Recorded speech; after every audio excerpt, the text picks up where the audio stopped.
Bismillahirrahmanirrahim. Assalamualaikum warahmatullahi wabarakatuh.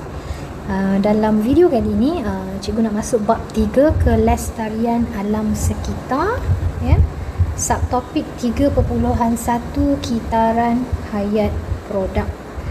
Tapi dalam subtopik ini cikgu cuma nak menerangkan jejak karbon sahaja, Okay, apakah yang dimaksudkan dengan jejak karbon? Jejak karbon ialah jumlah karbon dioksida yang dibebaskan ke atmosfera hasil daripada aktiviti individu, peristiwa, organisasi, komuniti atau produk yang digunakan dalam kehidupan harian. Okey, kita boleh tengok ini gambar bagi jejak karbon. Okey. Dalam gambar ni telah ditunjukkan beberapa aktiviti yang boleh meningkatkan jejak karbon, dan ada juga aktiviti yang dalam jejak karbon ini, dalam tapak kaki ini, yang menunjukkan aktiviti yang dapat mengurangkan jejak karbon. Okey, antaranya kalau kita tengok gambar ni, nampak tak ni bahan api?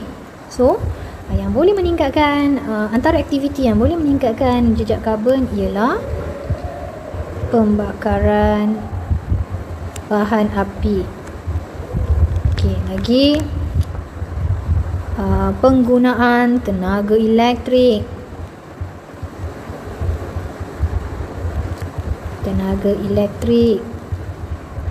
Seterusnya ada apa lagi? Ni pembuangan sisa.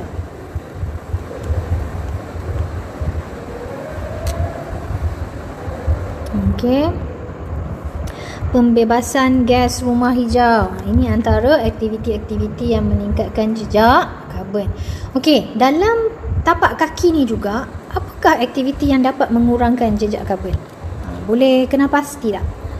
Okey, kalau kita tengok, nampak logo ni? Ini adalah logo kita semula. So, dengan mengitar semula dapat mengurangkan jejak karbon. Imbangan karbon dioksida. Imbangan karbon juga merupakan kaedah untuk mengurangkan jejak karbon. Okey, contoh-contoh imbangan. Contoh imbangan karbon ialah dengan penanaman semula pokok,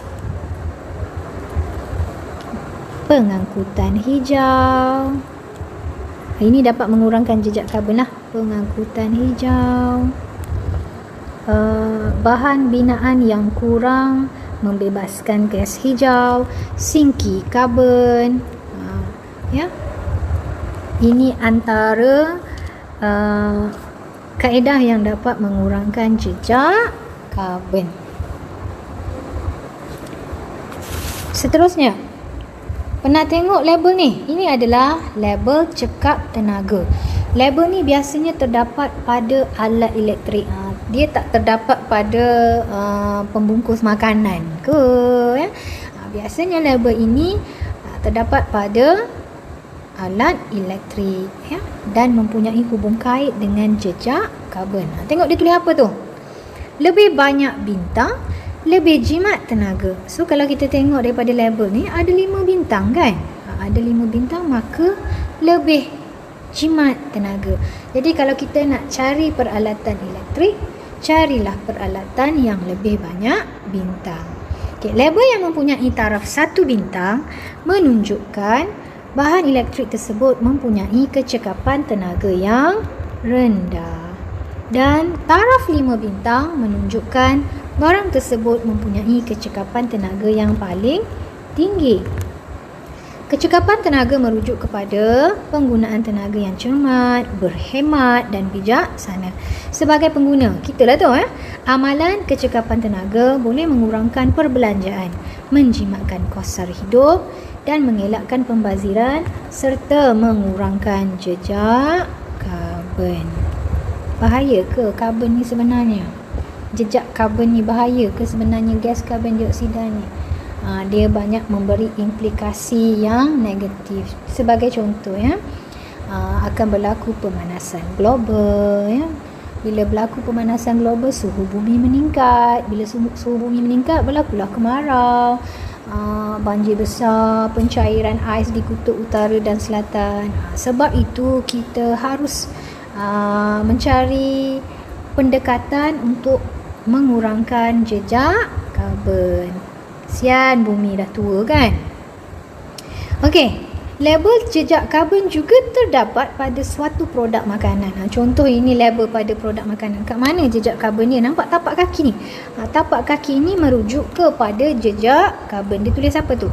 Working with the carbon thrust, 900 gram karbon dioksida per pint.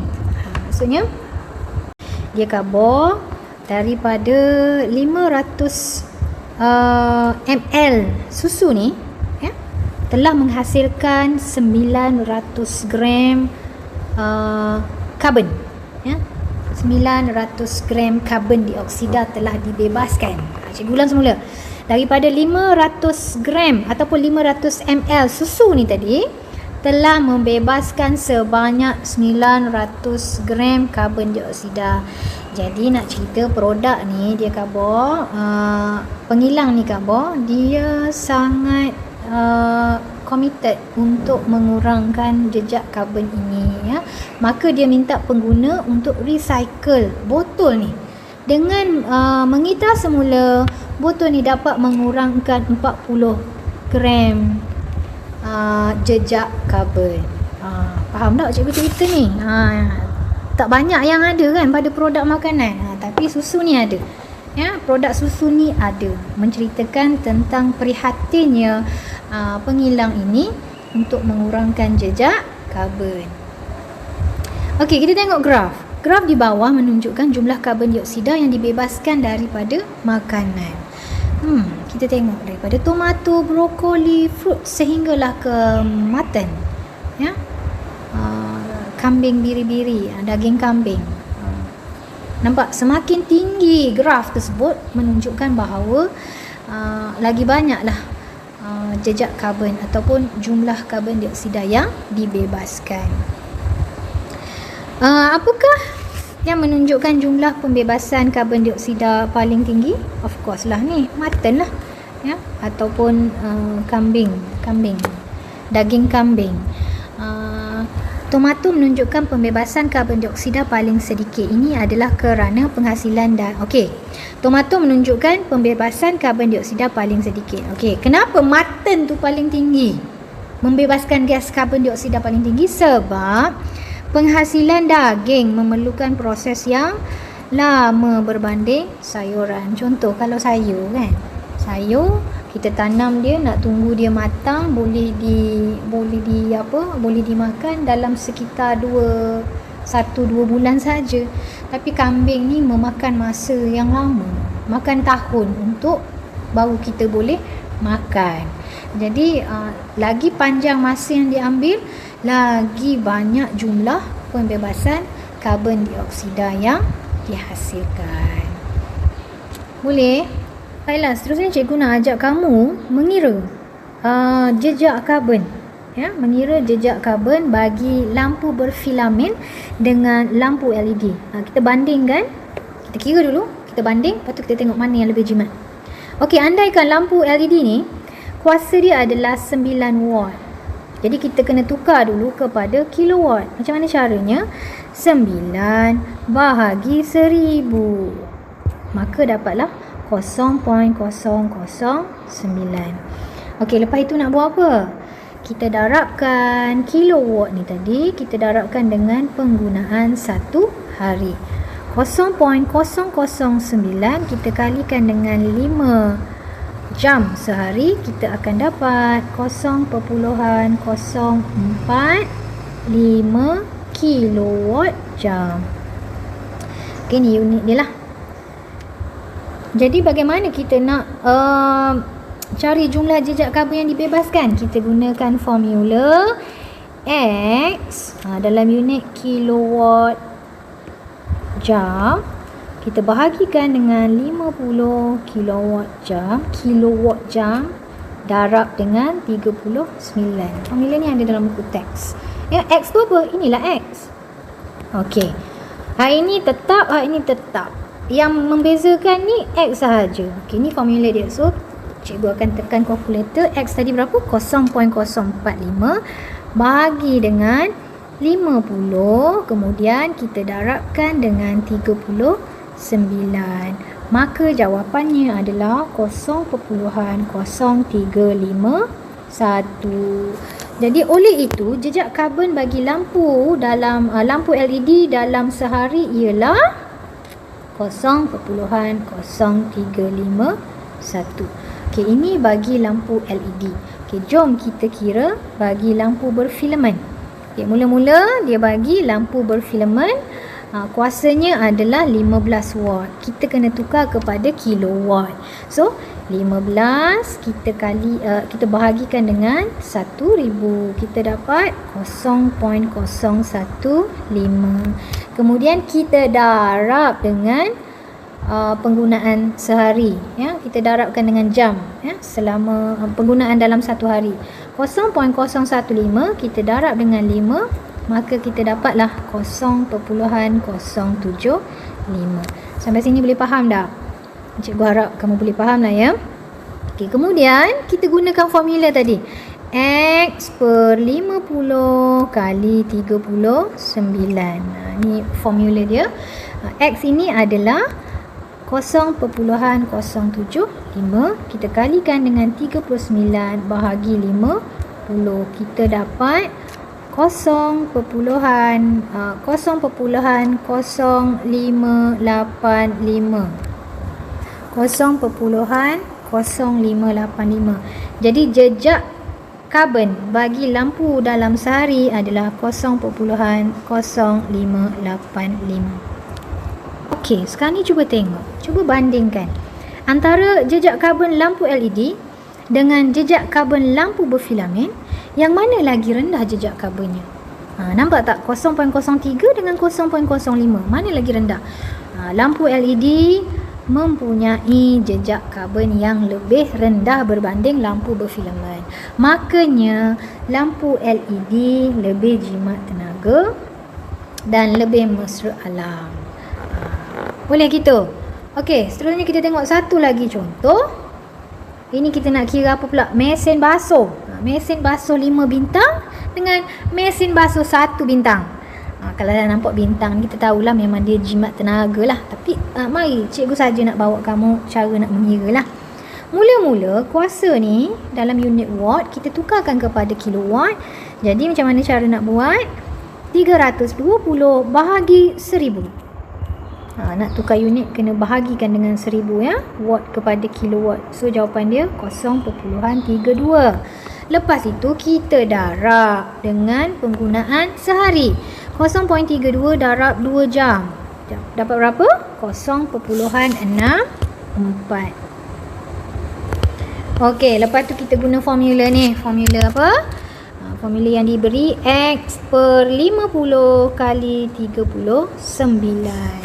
X 0.64 kali 39 bahagi 50. Dapat 0.4992. Jadi jejak karbon bagi mesin basuh ni, bukan lampu ni, mesin basuh. Ni kalau copy paste inilah penyakit bila copy paste. So jawapannya adalah 0.4992. Okey, seterusnya kita lihat pengiraan mesin basuh 1 bintang. Diberi kuasa bagi mesin basuh 1 bintang ialah 400 watt. Kita tukarkan ia kepada kilowatt, maka kita kena bahagi dengan 1000. Jadilah dia 0.4 kilowatt. Lepas tu kita darablah dengan penggunaan sehari. Penggunaan sehari 2 jam, 0.4 darab 2 dapat 0.8. Kita gunakan formula X per 50 kali 39. Ini X. Okey, X 0.8 kali 39 bahagi 50. Maka dapatlah jawapan dia 0.624. Oleh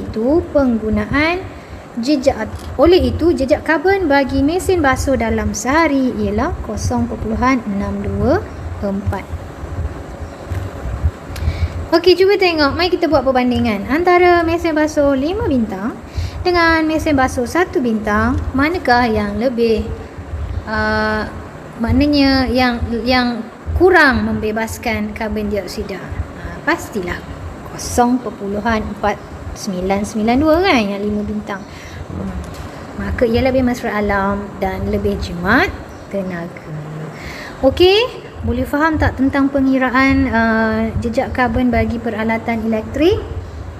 Okey, dan yang terakhir dalam video ini, mari kita tengok selain jejak karbon, antara perkara lain yang perlu dipertimbangkan tentang sesuatu produk yang digunakan dalam kehidupan harian, iaitu untuk mengekalkan kelestarian alam sekitar, ialah dengan menggunakan produk yang mesra alam, ya. Pemprosesan produk yang tidak memberikan kesan negatif, produk yang selamat digunakan, jumlah bahan sisa produk yang dihasilkan. Maksudnya kalau lagi sedikit sisa produk yang dihasilkan, maka ia adalah produk yang lebih baik, ya, yang dapat mengekalkan kelestarian alam sekitar. Dan yang kelima, dapat menghasilkan produk lain daripada sisa produk. Sebagai contoh macam mana? Kita nak buat minyak sawit kan? Kita nak menghasilkan minyak sawit, kita dapat minyak, sisanya adalah sisa sawit itulah, ya, sisa-sisa sawit. Sisa-sisa sawit kita boleh buat baja kompos. Kita boleh buat baja lah untuk kegunaan yang lain. Maka dikatakan bahawa produk ini dapat mengekalkan kelestarian alam sekitar. Okey, itu sahaja dalam video kali ini. Sekian, terima kasih.